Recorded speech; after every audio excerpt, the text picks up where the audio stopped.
Hey, we got this fun and interesting question from our buddy. He's 19 years old, just started working out. He's eating right, starting to feel his body is the way he describes it.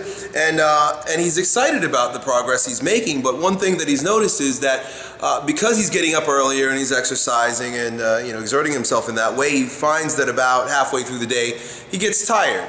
And of course, it's kind of normal. You're doing more, so your body's going to require more cultivation.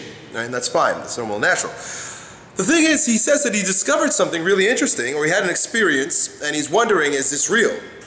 He says, I got done with my workout one day, and he says earlier this week, I got done with my workout, and I figured I'd go home and be tired like I typically am after a long day of becoming the strongest version of myself. And on my way out, I noticed a really hot chick. I said to myself, you know what, I'm feeling pretty damn confident. I'm gonna go and introduce myself to her. He goes and introduced himself to this hot girl on his way out of the gym, and he says that it was a complete mess. Completely fell apart. He tried his best, but like really, she wasn't interested. But it didn't matter because he discovered something even more important. He said, I was more energized for the rest of that day than I can remember ever being energized. Normally I'd be tired, but after subjecting myself to this dangerous experience by being courageous with this young girl, I was animated for the rest of the day. I had more energy than ever before. Elliott, he asks, and let me give you a specific question towards the end of his email. He says, do you believe that doing things you're afraid to do makes you feel more alive and gives you energy? Well, my friend, you've stumbled upon a central principle of all these videos that I create. And a lot of people think I'm completely irresponsible and out of my mind and nuts when I tell young men to go and do dangerous shit. To trust, and the most dangerous thing is to trust your heart. And your heart drew you towards this girl. And what was the experience? A complete fucking mess. Right? Guess what? Most of the time when you're courageous enough to follow your heart, in the beginning, and perhaps for quite some time, it's gonna be a complete fucking mess. I know this. That's why I often say, you don't take the call to adventure. You don't follow your heart. You don't do the thing that your body's telling you to do because of what you're going to get. You do it because of who you're going to become. Right, my friend? And who did you become after experiencing that dangerous moment by subjecting yourself to that experience that was dangerous? Because mind you, stress is stress. Regardless, there's going to be a physiological response in your body to stress regardless. If it's you're jumping out of a helicopter or you're talking to a hot girl. What kind of person were you afterwards? Animated. You were more vibrant, vital, alive, energetic, ready to go. You're becoming a stronger version of yourself because of that. And what happens is that the stress is a unique type of stress, and I've heard it described this way. Of course there's stress, and there's a physiological response to the stress, but there's a different color to distress and eustress. Now I don't know if eustress, EU stress, is an actual word, but the person who shared it with me was trying to combine the term euphoric, right? It's euphoric with stress, eustress. Distress is a kind of nagging chronic stress where you're constantly anxious because you can't pay your bills, or you'll never get the career that you want, or you'll never live up to your daddy's expectations. And you go about life with this nagging distress that ultimately leads to your demise, that just stresses you out and grows you older and more degenerated over time. Now that's the stress that most people deal with. Eustress is a completely different phenomenon. There's a physiological response in your body which is sympathetic. That's why you felt so energetic. But it's colored with euphoria because of what you're becoming. You just exercise what I believe to be the iron quality in becoming the strongest version of yourself, and that is courage. And the experience was a complete mess, but you're growing. You see, this distress makes you sick and dying. Eustress creates growth. And that's why I often say go do dangerous shit.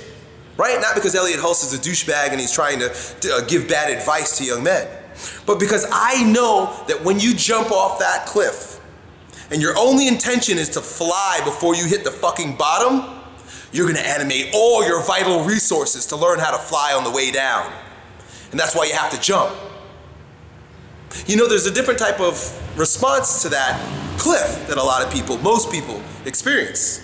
And that is they stare down that cliff their entire lives until they're like 40, 45, 50, and they call this midlife crisis. This is when you've committed to all of the trappings. Notice that word trappings. Trappings. Traps of the world. Now you got a family, you've got a business, you got a career, you got a boss, you got taxes. Now you can't jump, dude, because you're too trapped by the trappings of the world. Now in my book, I say you still jump. But anyway, the point is that if you stand there and you just keep looking down into that chasm, and it begins, you reach the edge of that cliff when you're 25 years old, guess what you're gonna live with for the next 25 years? Distress that kills you because you didn't jump. There's that part of you that's always tapping you. Hey dude, motherfucker, I told you to jump 20 years ago. You still didn't jump, did you? How do you feel about yourself? Well, I've got $100,000 in my bank account. Nah, who gives a shit? My wife's hot. Who gives a shit? I got children to take care. Who gives a shit? You should have jumped when I told you to jump, and now you gotta live with it. Right? That's distress. Eustress would have looked like, this is fucking crazy. This doesn't make any sense. My heart is telling me to do it. Boom. And you let go into the river of life and let it carry you where it's going to carry you. And you be okay with the challenges, be okay with the failures, but you will revel in, and you will be so overjoyed by the successes, so much more than the successes of the guy who stood on the cliff and waited.